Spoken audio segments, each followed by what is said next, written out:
I can't live that way. Yay! I am so happy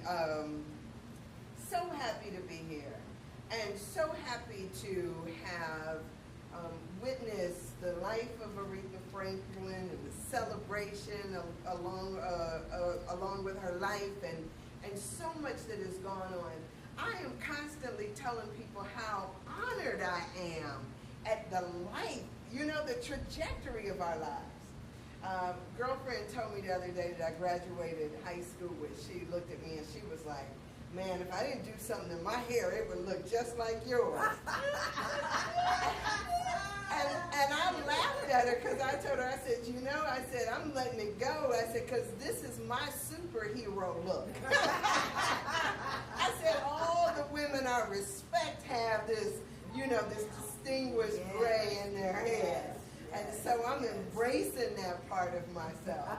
I can't live that way. I can't live according to somebody else's rules. Right. And when it no longer works for me, I can do something different. I love that we have the prerogative to change our mind. Yes. Oh, my goodness. And so as I look at all the people around me and all the folks that I read and respect, yes, they are living their truth. Arms wide open, just doing what it is that they do. Yay! So today as I started, yesterday when I started getting together our bulletin, I was really kind of giving some thought into the ways in which we have been trained to think in our society. And so much of it revolves around this idea of separation. This idea that you're over there and that I'm here.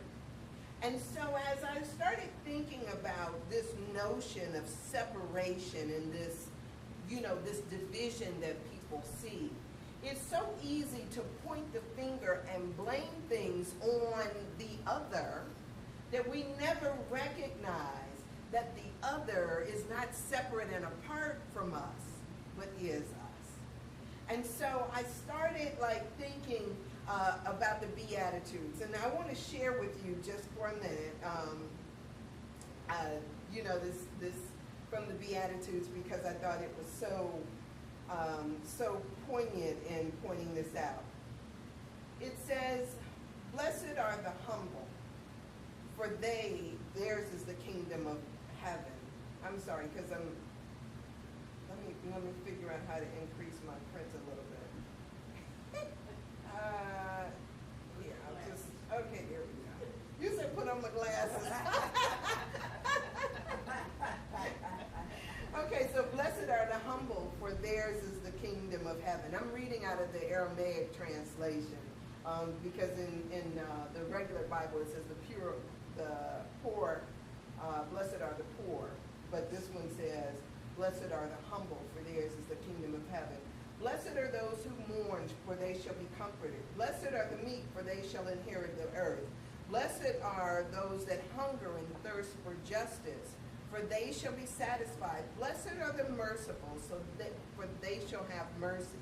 Blessed are those who are pure in heart, for they shall see God. Blessed are the peacemakers, for they shall be called sons of God. Blessed are those who are persecuted for the sake of injustice, for theirs is the kingdom of heaven. Blessed are you when men reproach you and persecute you and speak against you in every kind of evil falsely for my sake. Then be glad and rejoice, for your reward is increased in heaven. For in this manner they persecute the prophets who were before you. I'm going to skip ahead a little bit. And Aurelia talked about light a little bit earlier. Let your light so shine before men that they may know your good works and glorify your Father in heaven. And then it says that it goes on and it talks about just the blessings. And it says that there's a part in there that talks about the Pharisees and the Sadducees, and if you do no more than them, seeking after this righteousness, then what have we gained? What have we learned? And so as I read over those again, I started thinking about this idea of there being some kind of lack in our lives. And then no matter what, the promise is that that lack shall be fulfilled. Now, I started thinking about that because I was thinking to myself, like, you know, what exactly does that mean? You know, that if there is something, you know, blessed are the pure in heart, or blessed are the poor, or blessed are those who feel like they're being persecuted, blessed are all these people. And I kept thinking to myself that if there is this place in us where we feel as though we are not in our wholeness, our fullness, then it's almost as if there is a vacuum that is created. I love the way that we were told that heaven, that the universe hates a vacuum, because the moment there is a place of emptiness, there is something that goes in to fill that place. And I started thinking to myself, like, wow, if I'm blaming or if I'm accusing, if I'm seeing wrong, I'm not creating a vacuum. What I'm doing is I'm creating a different hole that is filled by something other than the right use of my thought. So when I started thinking about it from that perspective, I started thinking, you know how I've been saying that the universe, there is nothing that is against us. That God is saying yes to us all the time. But God is saying yes to our pure-hearted thinking. And so if we are busy blaming, if we are busy accusing, if we are busy seeing enemies everywhere, then what happens is that we multiply that rather than saying God fulfills my need, God fulfills my desire. We are multiplying this idea that there is something else out there. When we feel whole within ourselves, we don't accuse other people of doing anything. When we know that we are one, and we know in our oneness that everything that comes before us is for us and for our highest good, we shift our way of thinking from a place where we are saying that there is something wrong with the universe to, I need to change my mind about the universe. I need to change my mind about what I'm seeing. Because there is nothing wrong. There is no condition out here that can separate us or make us apart from all that we see. Let me see if I can make this plain. You know, I've been dealing with a family that has been going through some struggles in thinking about how things are unfolding. And as I was having the conversation, I started thinking about the Beatitudes. Because when it says that we are to bless others, we are to pray for others, it's not doing this thing or saying, pray that they get a clue. It's not saying, pray that, you know, and so many times what we're doing is saying, let my enemies stumble and fall before me, and you know, no weapons formed. We're so busy trying to put on armor and fight up against it. We never get to the point where we're saying, bless them. When Jesus was on the cross, he said, bless them, for they know not what they do. So what he was doing was not trying to say that these people out here were somehow delusional, somehow misguided, somehow wrong. But Father, bless them, because I know that they and I are one. There is no separation between that which accuses me and myself. And when I shift my thinking about the people in my life, the people in my life shift. And so it becomes not the other person that needs to change, but it's me, oh Lord, standing in the need of prayer. So it becomes this thing of, how do I recognize and know for myself that I'm in my divine right place. So a lot of times what we do, we talk to folks and you know, I'll say, you know, we give a lot of quotes, we can give a lot of scriptures, we can talk about stuff. But our lives are testimonies in and of themselves, are they not? I mean, we go through the things that we go through in order to grow through them. So when I get to talk about stuff, I get to talk about stuff not because I read it someplace, but because this is the life that I've lived. This family I was talking about, their mother was placed in hospice. And I'll tell you folks, if you don't read the fine print, you don't recognize what hospice is there to do. When it talks about end-of-life comfort care, right? It's not telling you, and it just depends on the contract that you sign. It's not telling you that they're going to, you know, try to maintain life as it is. They're saying that we're taking care because we know that this is the end of time, right?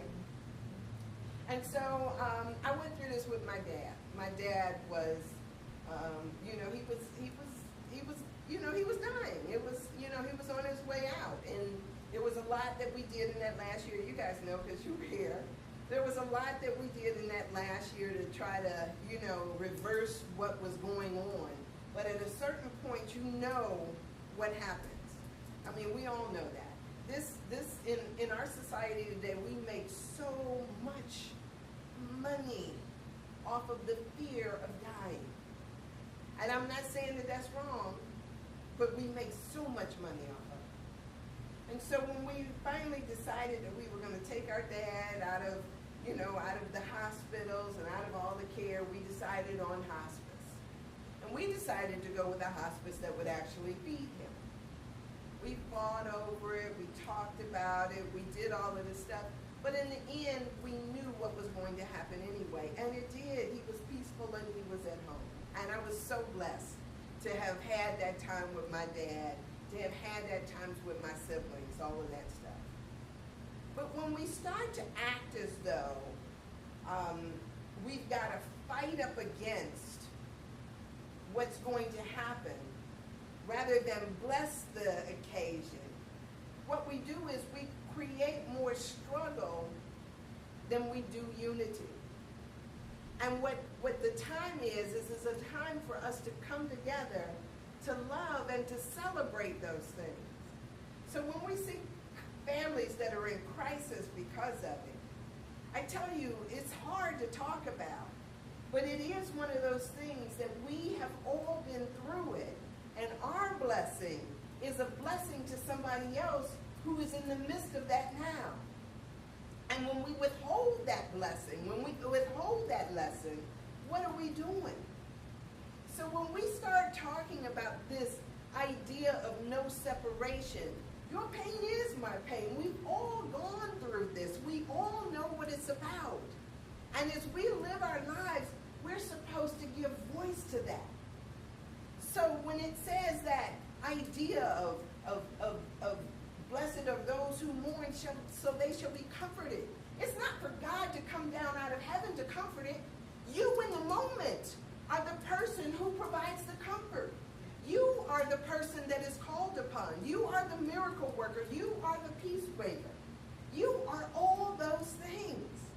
And when we think that it's just about some miraculous thing that happens over there without recognizing that right here, you are given the power, you are given the lessons, you are given the authority to speak up and to speak out in that moment. So when we talk about blessed are all these things, what are we being? That, you know, sometimes I have to ask myself that question, and I ask myself that question. Because sometimes I don't always show up in the way that I should, or the way that I think I should. But what I do is I do know how to pray and say, God, what would you have me say? What would you have me do? Who would you have, who would you have me speak to? All of these questions are questions that we have to be about asking ourselves and then show up. We have to show up. So if we are not applying what we learn in our lives to our lives, what are we here for? What are we doing? It becomes a question of all of us figuring out what our role is to play and then playing our position. It's terrible to know that you're the third baseman, right? And all of a sudden the ball comes your way and you're missing in action. I mean, what is that? What is that? And so Spirit, the moment you recognize and play your position well, then they can trust you to throw the ball your way. So many people say that they don't feel like they're in the flow. They don't feel like God is using them. It's because you were asleep at the wheel. You were sleeping on third base. And so, yeah, nobody's going to throw the ball in your direction because you are MIA. And so in those moments, we have to be ready. Let me be ready when it's my number that's called. Let me be ready when it's time for me to speak up. There are so many times where, you know, I love that song in Hamilton, where I'm not going to miss my shot, you know? And we've got to recognize when it's our shot, when it's our turn. And sometimes we don't do that. Sometimes we're so busy thinking, oh, you know, this is not the time, this is not the place, second guessing, blah, blah, blah, blah, blah, right? But it's our shot. For this moment, I was prepared. For this moment, I have the lessons there. And all of it comes together when we know that it's our turn to be out there and to catch that shot, right? I love it when we start talking and we learn the lessons and we see them come together. We see them coming together, and there's, you know, it's so much to it. There's this funny thing that I think about often, that, you know, that the change happens, but nobody wants to be the one that changes, right? Nobody wants to be that person that has to change. It's just something else. I was watching, you know, we watch all these videos, we watch all these segments, and we get caught up in our judgments about things. But wonder if we learn that righteousness is not about saying, I'm right and you're wrong. But what about it saying, I'm right and so too are you? That what you think, what you believe, where you are, is just as right. And so if we can all recognize the rightness, right, without trying to make somebody else wrong, without trying to make somebody else guilty, without trying to be the smartest one, if we could just recognize that all of it is right? And even when, you know, Jesus says in the thing, he was like, agree with your adversary. Agree with me, right? Agree with me. And so it becomes this thing, if I can, once I agree with you, I see things from a different standpoint. I'm no longer looking at you as if somehow you need to be different, but you are right where you need to be. Sometimes we, you know, I laugh because sometimes I recognize my thinking in what other people think. And as I recognize my thinking and how they think, I see it. A guy was talking about the word fan. He says it comes from the word fanatic. And so sometimes we see people who get fanatic about things. And so if we could see and understand that all of us have the potential to be fanatic about something, then maybe that opens us up to learning what it is that we need to learn, to see, to have a heart, to be pure-hearted, to love. What is love? Love is about being able to accept others as they are, not as we desire them to be, but as they are, to see the best in them, to want the best for them. How can we not pray for others? How can we not see what it is that they are going through, that they are growing through? How can we not? So all these lessons are lessons that God would have us learn. And I love the way that we keep learning them. So whether we're talking about our president, or whether we're talking about the situations that are happening to the people around us, whatever it is that we are talking about, we can be about changing our minds. Neville, in his quote, he said that our confidence in God, how did I say it in the thing? Our belief in God is directly correlated to our confidence in ourselves, right?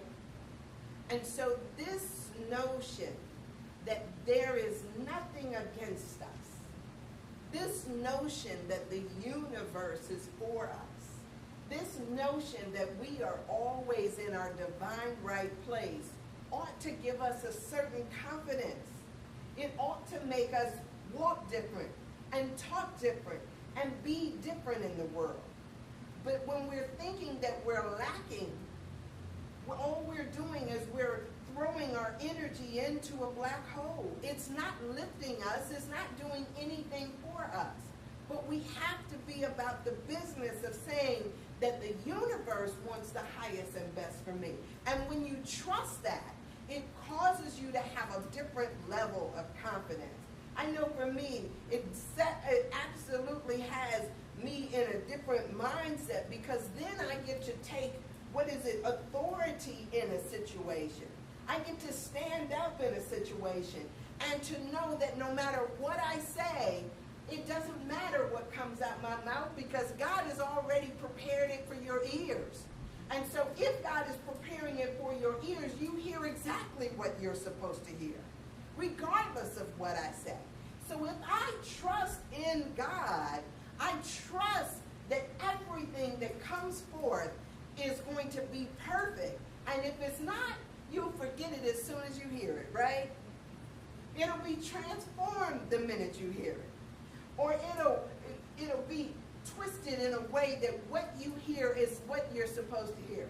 Last week, I think I talked about how sometimes when we hear stuff that's wrong, what it does is it sits with us and it resonates and it marinates, and we keep going back to it over and over again. And because we keep focusing on that thing, it becomes something that then we automatically kind of wrestle with, like that. Like he wrestled with the angel. We wrestle with it until we get the understanding that we need it from it.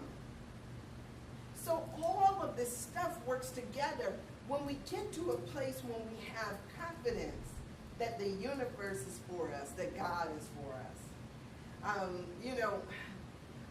So much of this stuff I think about because it ought to make us better in the world.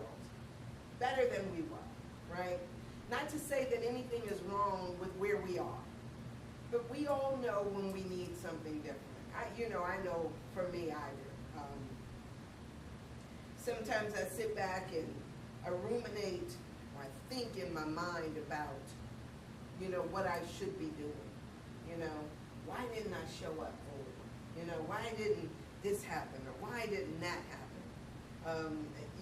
Sometimes I go through those questions in my mind, rather than trusting that even that is something that is artfully done so that it shifts my way of thinking.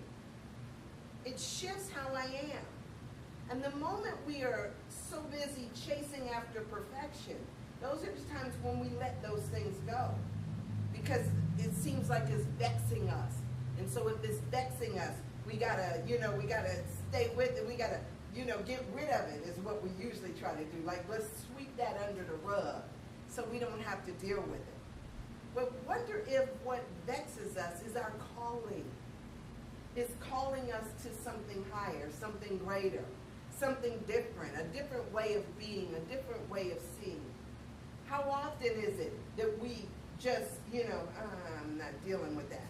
I'm not dealing with that.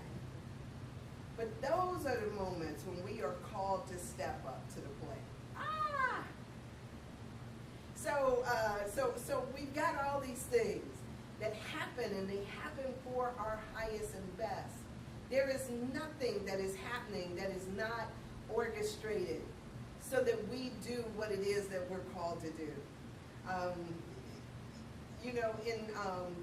in the book that I'm reading, I'm currently reading, it's called Eye of the Storm. And it talks about how when we're outside on the edge of the storm, what we see is confusion. And when we get to the point where we say we no longer want to be on the edge of the storm, but in the middle, it's simply a changing of our mind. It's simply a changing of our focus. And when we change our focus, then that's when we get to take that deep breath and know that we're in our divine right place. Does anybody have anything to add to that? Because for some reason it just seems like, yes.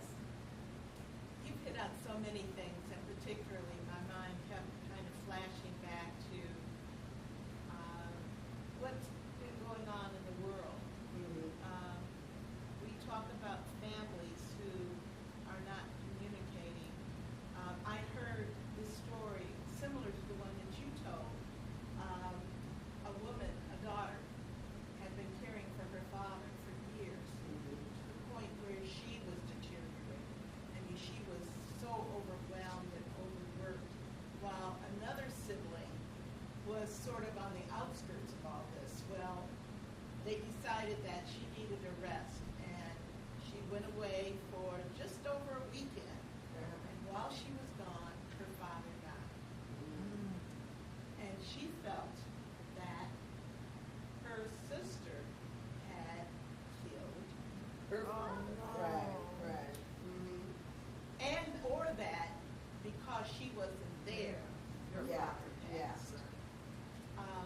So there is so much that we need to recognize. And number one is that there is no perfection. We are all evolving. This stage, wherever we are at this stage, is perfect for us. But that does not mean to say that we need to stay there. Right. Perfection is not static. Perfection is a process. It's becoming more and more better than you were yesterday. Right. But not maybe what you're going to be today, Right. tomorrow. Right. So That's and that's a excellent analogy, because so often that happens. It happens. I could talk about even the day that my father passed. I had decided that was going to be one of the days that you guys, y'all were here with me. Sunday was going to be my day. My Sunday was my day off, because I basically took care of him every day. Sunday was my day off. And that Sunday morning I got up and I went to do his feeding tube. And as I did his feeding tube and I drew back on there, because you gotta draw back, I looked and I thought, this isn't right, And I told my brothers were there, because they were saying, Sand, it's time for you to go, it's Sunday, go. And I'm looking and I said, this isn't right. I said, it seems like he's drowning. And they said, all right, but it's your day off, don't worry about it, go. And before the end of that day was over, my father had passed. And even though I knew that morning that something was not right, I couldn't help in my mind thinking, if I had been there, it could have made a difference.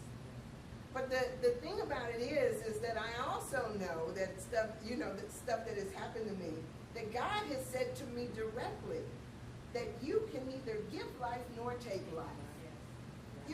That is not on you, but rather I control that. And so when we change our thinking about it, when we know that this is a necessary part, this is where eventually we get to anyway, we recognize that maybe it was supposed to happen when I wasn't on duty.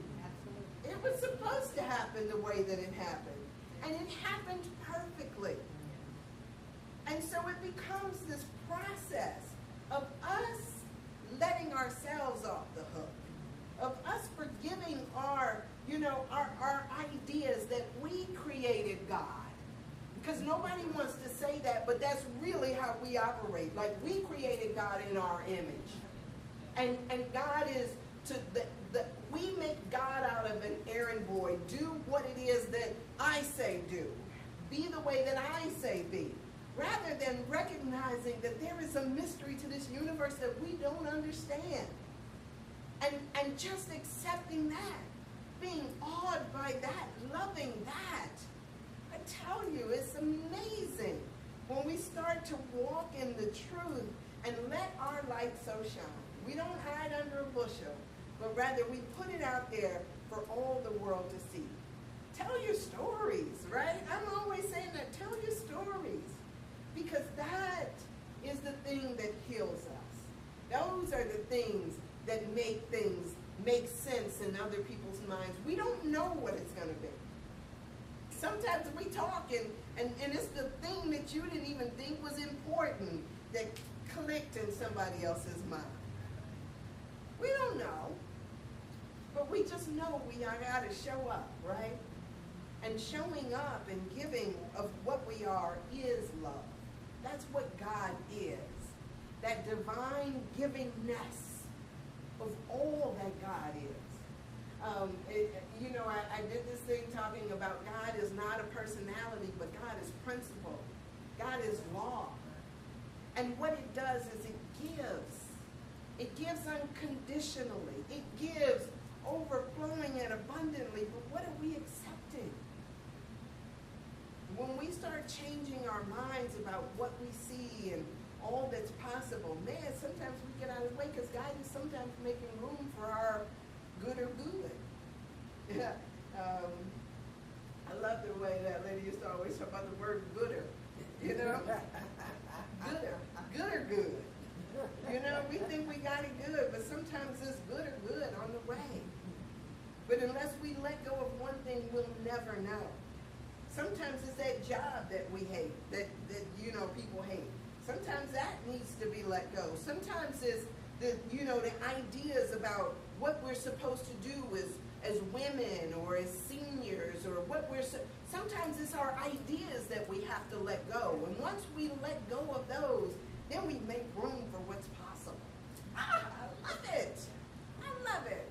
Yes. It reminds me of a conversation that someone was telling me they had with a doctor, and how the doctor was saying that people really look at them many times as gods, that they're able to truly control things, to prevent someone from getting sick, to prevent someone from passing.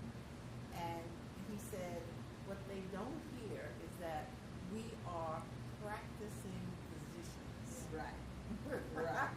We are practicing. Yes. We are practicing. Yes.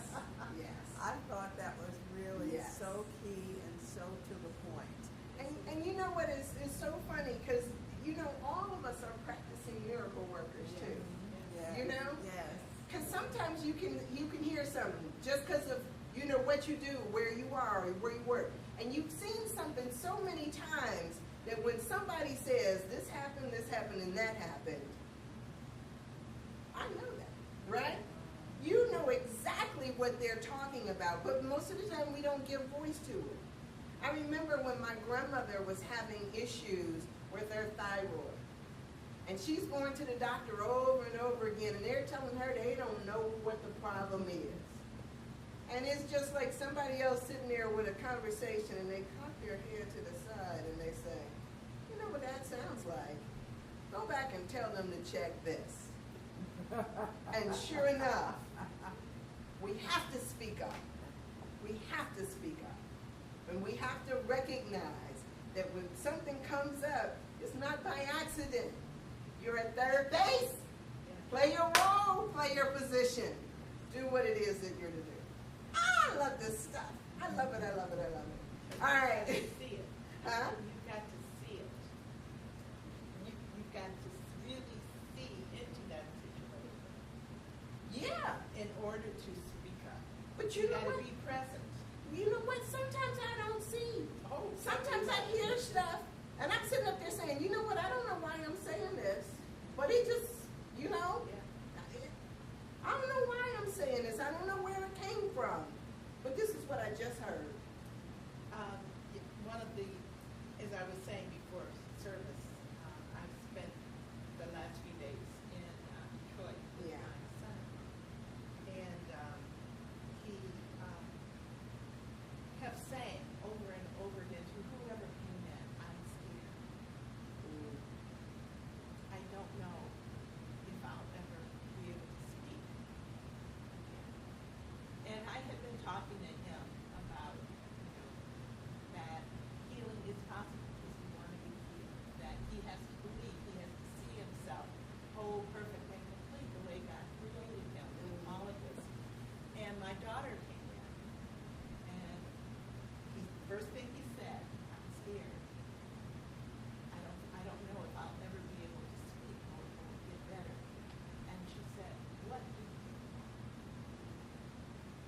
got a girlfriend. Who would tell you she was like find a different way of communicating there. And because I had a friend of mine who in college, Donnie, I could think something. I could think him up. I could think something and like that. You know, we both are meditators, right? Like that. It was like message delivered, I heard you, and he showed up. I could go someplace on the campus, Akron, when I was at Akron U, I could go someplace and I could sit down. Because this was before the days of cell phones. I would sit down in a spot and I'd sit there and I'd look around me and look at my environment. And sure enough, here he comes, walking right in. And he was like, I just had a feeling you'd be here. It's like, I know. I sent a message. Right? I sent a message. And message delivered loud and clear. So sometimes we got to figure out and know that we've got more than just what we think we have. What we think we have. Man, we got to, and let's work on that. Let's work on that. We get gooder all the time, but don't even know that. All right, so Father, Mother, God, in this moment we give thanks. We give thanks. We give thanks. Knowing that you are in all, through all, as all, right here and right now. That even a flower sings your praises. No matter what we see, we know that it is plugged in, turned on, amped up, and doing the work that is your work. We thank you, Father, that we play our roles. We play our part. We see where we fit in. God, we are the peacemakers. We are the healers. We are the comforters. We are the people that you would have us be in the moment. So yes, bless our hearts, God, as we bless those around us, knowing that we are all connected and all one. We say yes to this. We say yes to you. We say yes to this truth. And God, as we go out, let our energy so draw people to us that they are compelled to ask what it is that flows through us. We thank you as you use us to do a mighty work in this world. We thank you, we bless you, we bless each and everything that speaks or thinks on your name. We thank you, Father and Mother God, and we release it to the universe knowing that it's done. And so it is. Amen. Amen.